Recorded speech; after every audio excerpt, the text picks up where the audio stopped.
primeiro dia do Renato Gaúcho, só que eu não vou entrar nesse pessimismo, não. Ganhou o jogo, rapaz, 3 pontos contra o Defensa e Justiça, campeão da Sul-Americana, campeão da Recopa. Foi um baita resultado do Flamengo, respeito ao Flamengo. Boa noite, Rafa. Tudo bem? Tudo bem, comecei pistola hoje. Começou animado demais, isso é muito bom. Boa noite aos amigos do Troca, ao Pedrinho que já tá aqui com a gente. O Flamengo mudou o comando por isso, Danda. O Flamengo mudou para vencer. Venceu. Mas eu acho que fica claro, e aqui não é uma crítica direta, mas que as coisas não acontecem do dia para a noite. É claro que é muito específico e está muito relacionado à quantidade de futebol, de conteúdo, de conceitos que a equipe do Defensa e Justiça tem. É um projeto muito sólido, que talvez não seja individualmente capaz de confrontar esse Flamengo, mas coletivamente é capaz. E deixou isso claro hoje. O Flamengo sai com a vitória no primeiro jogo nas mãos do Diego Alves. Fez uma partida para sustentar o resultado que o Flamengo construiu. É muito pouco para o que o Flamengo tem, mas se passar de fase, tá todo mundo com os dois dedinhos pro alto aqui comemorando classificação. E essa é a realidade hoje, né? Não é o ideal, tá longe de ser o ideal. Mas a troca de comando traz essa instabilidade de desempenho. Agora, que o Renato é um cara dos mais virados para a lua na história do futebol brasileiro é indiscutível. Começa bem a trajetória nesse sentido. Começa vencendo, como ele é, né, vencedor. Pedrinho, Michael também é outro que tá virado para a lua. Foi dele o gol da vitória de hoje. E assim, o torcedor hoje em dia, o torcedor também evolui, né? Então o torcedor hoje em dia não aceita só resultado. É por isso a bronca do torcedor do Flamengo, pelo menos do termômetro que eu senti nas redes sociais. Tudo bem, Pedrinho? Craque de bola. Beleza, Dandan, Rafa, galera do Sport TV. Às vezes, né, Dandan? Às vezes. No final das contas, quando ganha o título, se ganhou sem jogar bem, a galera tá comemorando. A questão do Michael, até no lance do gol, ele domina errado, né? E acaba que ele consegue abrir um raio de visão melhor e fazer a conclusão e teve sorte na batida.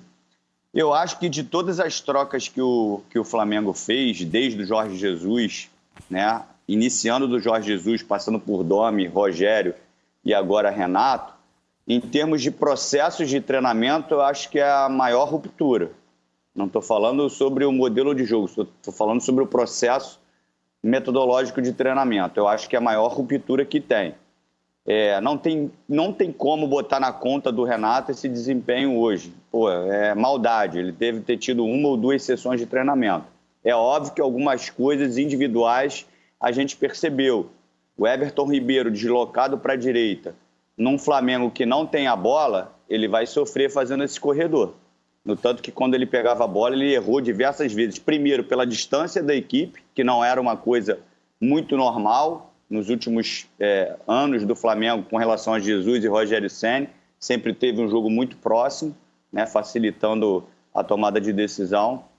O posicionamento dos 2 volantes, eu acho que é uma alteração individual, mas de forma coletiva é muito pouco tempo para o Renato, então não tem como botar na conta dele. Individualmente, os jogadores poderiam dar uma resposta melhor também.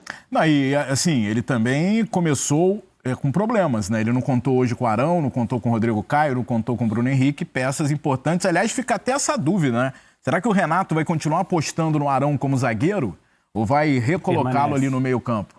Permanece a dúvida, eu acho que ele retorna ao meio-campo. Hoje já foi para o jogo, por exemplo, claro que pelas ausências, mas já foi com o Gustavo Henrique e Léo Pereira. Mas o Rogério também convivia com desfalques. Né? Sim, muitos. Aliás, mas não deixou de cair por causa disso. Durante a Copa América, o Flamengo praticamente perdeu meio time. Sim. E é uma realidade que vai ter que conviver, confrontar uma porção de convocação, a venda agora do Gerson, as lesões, tem Olimpíada batendo na porta, é natural. Né? Por mais que a Olimpíada seja a não liberação do Pedro, né? No caso do Flamengo. Mas como é que tá a aceitação da galera do Flamengo, do Renato? Porque assim, eu falei nesse troca de passes, depois de ter narrado Flamengo e Cuiabá, que o Rogério Ceni, enquanto o Renato Gaúcho estivesse desempregado, o Rogério Ceni ia sofrer pressão. Você tinha muita razão. E aí ele caiu. Tudo bem, eu tinha razão, tanto que tudo se confirmou. Que se confirmou.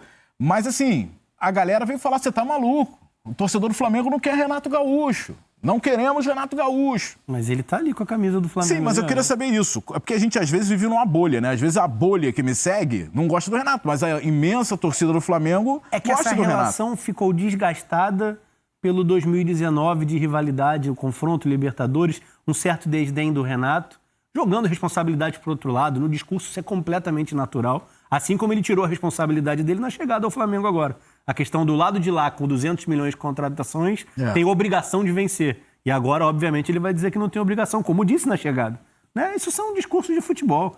Acho que passa muito por essa tentativa de desestabilizar o outro lado, de trazer confiança para o seu trabalho, para o seu grupo de jogadores. Só que, de certa forma, para quem está vendo de fora para dentro, isso dá uma balançada no que é. O Renato está muito distante no Flamengo de ter a idolatria que tem no Grêmio. Isso é indiscutível. A partir daí, ele tem uma relação com o Flamengo Claro, aí tem o período no Fluminense, o gol de barriga... Mas ele foi um jogador de destaque, relevante. Ele é mais ídolo Flamengo. Em outros clubes do que no Flamengo. Sim, mas ele jogou aquele campeonato de 87 com o Zico e tal. Ele, no alto nível, ele foi um baita jogador nesse Flamengo. Mas isso é muito distante, né? O histórico recente é de um cara que era um rival, que confrontava o Flamengo, né? Até por essa permanência longa no Grêmio. Mas assim, não acho que passe só por aí. Ele tanto era uma sombra e ele tanto era um nome inserido nesse contexto, que ele é outro treinador do Flamengo. Ele foi escolhido para isso. É natural, porque o Renato, para mim, é um dos melhores treinadores do Brasil. Então, bem natural, o Flamengo tá o Renato tá no Flamengo, que buscava um técnico de ponta. Atenção, galera do Palmeiras, hein? Daqui a pouquinho vamos falar da vitória do Verdão também contra a Católica, vitória braba no Chile, 1-0. Pedrinho, me explica aí, essa quebra de ruptura aí, quebra de padrão, o que muda, assim...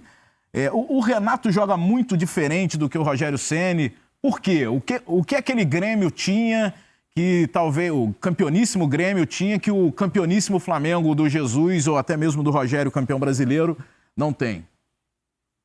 O Grêmio dos últimos meses do Renato Gaúcho não foi aquele Grêmio que ele conseguiu construir um jogo de aproximação, né, de posse de bola.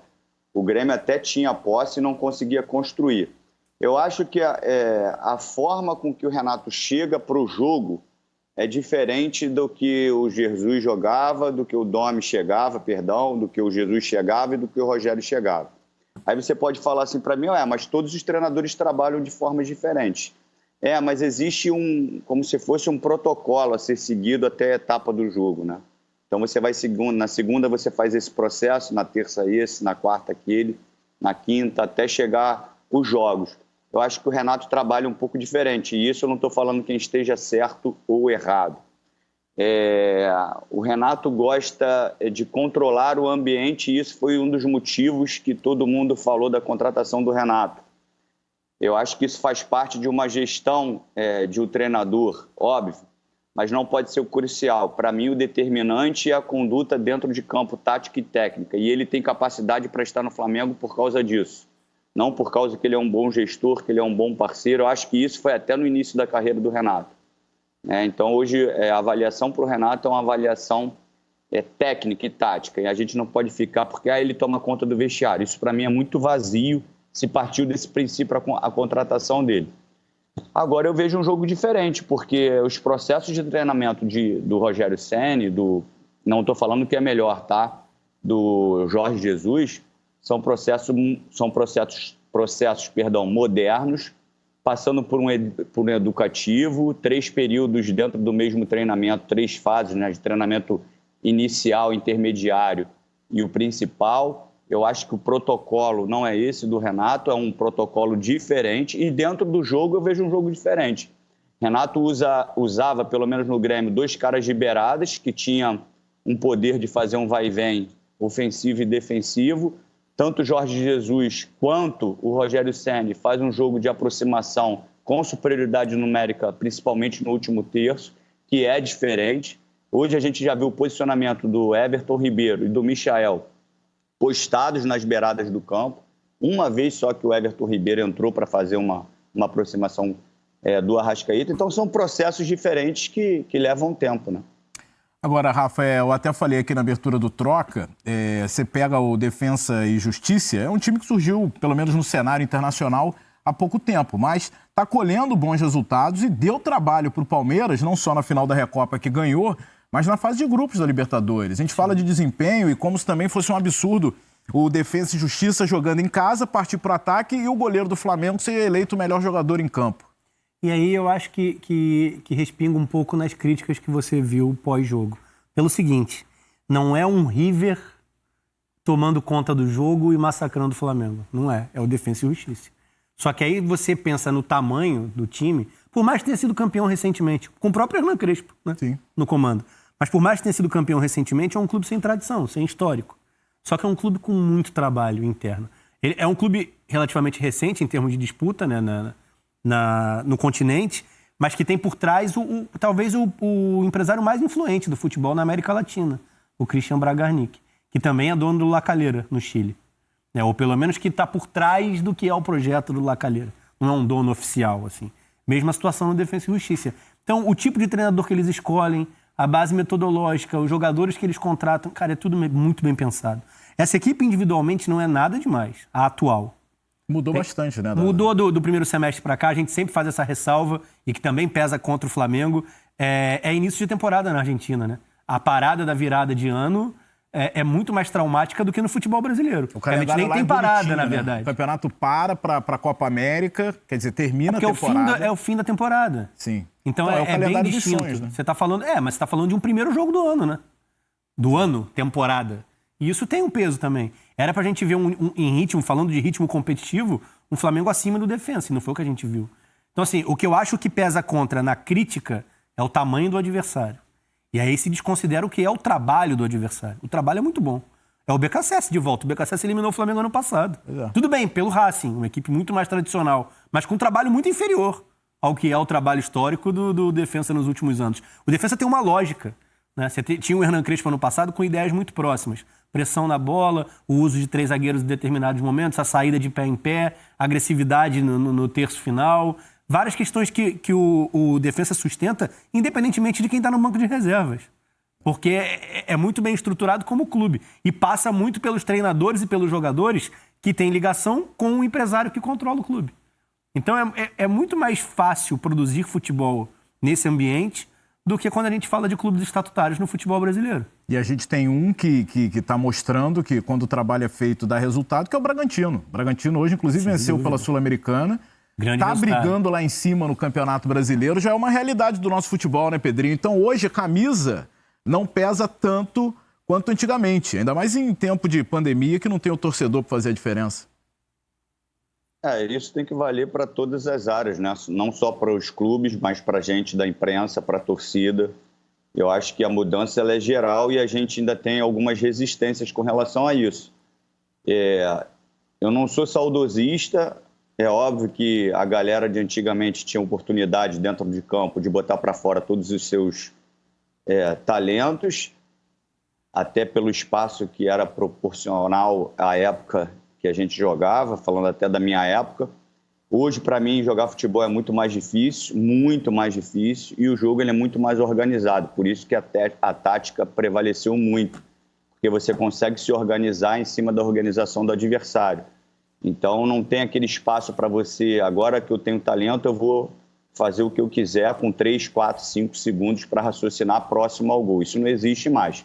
Acho que o talento diminuiu, obviamente, né? O número de jogadores talentosos, e isso também tem um porquê, né? Que não cabe aqui falar porque não é o assunto, e também diminuiu, obviamente, mas eu acho que a questão tática, que a gente não dá muito valor, e ela tem pesado diretamente em diversas situações. Clubes que não têm jogadores de capacidade técnica da primeira prateleira, que quando pegam equipes de grande porte, botam no bolso. E a gente já viu isso há um tempinho atrás, né? Não é querer falar novamente, não. Mas a gente já viu isso com o Fernando Diniz no Audax, naquele Campeonato Paulista. Bom, a galera não Posso falar dois detalhes não, em cima claro, do que o Pedrinho Você falou? É o dono do programa, que me dá um baita orgulho quando o Pedrinho fala que o futebol de hoje é mais difícil para o atleta do que na época que ele jogou, e um pouquinho mais para trás, um pouco mais. Porque a gente sempre faz a referência da ideia de que os campos eram piores, a gramada era pior, tinha mais violência porque tinha menos câmera para mostrar. Mas o jogo, a execução no jogo está ligada à velocidade que você tem que executar. E antigamente, com mais espaços, por questão física, evolução do jogo, científica, por trás do dia a dia. Com mais espaço para executar, você tem mais tempo para executar. Com mais tempo para executar, você acerta mais. É óbvio que entra também em questões de produção de talento, de desenvolvimento de talento.